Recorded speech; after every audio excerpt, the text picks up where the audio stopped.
Pozdrav dobri ljudi, danas samo jedan kratki video, onako nedjeljni za razmisliti na temu bear marketa. Evo ja sam malo u šetnji sa psom, ovako za razbibrigu i opuštanje.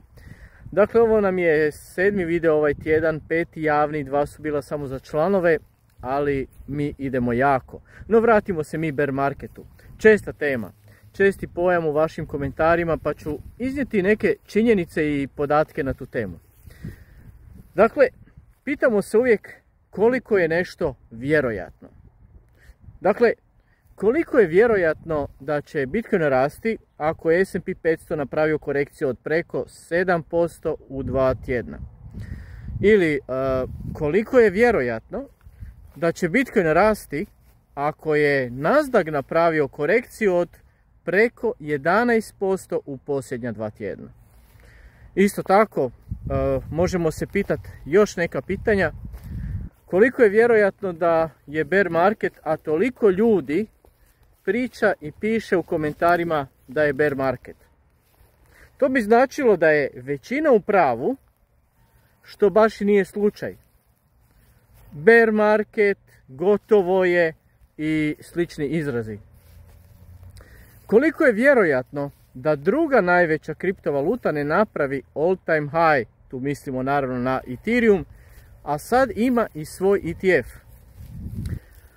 Koliko je vjerojatno da top kriptovalute koje su ispod top 10, dakle govorimo o chartu Others, uopće ne naprave novi all time high u tržišnoj kapitalizaciji? Kao i uvijek sve je moguće. Neki altcoini su pokazali nešto, neki malo više od ništa.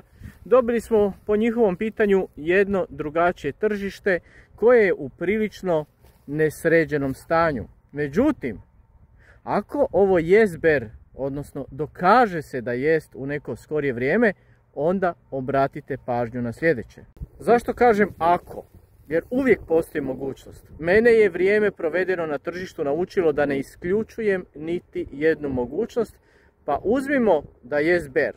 Ako Bitcoin dođe na cirka $70.000, samo ako i počne se zadržavati na tim cijenama, dakle ne odvije se po hitnom postupku i to jako, zaboravite na altcoine. Bull, mini bull i koje kakve čudne termine koje sam vidio u posljednje vrijeme. Ne želimo da se zadržava dolje po podu i da testira podršku, jer što više kucate na ista vrata, veća je šansa da će se ona otvoriti. Onda ćete imati jedan dead cat bounce, priliku da izađete van. Ako je ovo bear, zaboravite da će 2026. biti bull. Druga godina predsjedničkog mandata u SAD-u je povijesno najgora za tradicionalna tržišta i zato nije slučajno bio kripto bear 2022. ili 2018. Sve je povezano, nije još sve gotovo, no budući da dobivam dosta pitanja i komentara na ovu temu, ja vam dajem i jednu i drugu verziju sa podacima i činjenicama. Slobodno stavite vaše mišljenje i pitanja u komentaru. Toliko od mene za danas, a ako vam se svidio video, nemojte zaboraviti stisnuti like, pretplatite se na kanal ako još niste da ne propustite budući sadržaj, provjerite u opisu videa kako još možete podržati kanal. Hvala na vašem vremenu i do nekog novog videa. Pozdrav!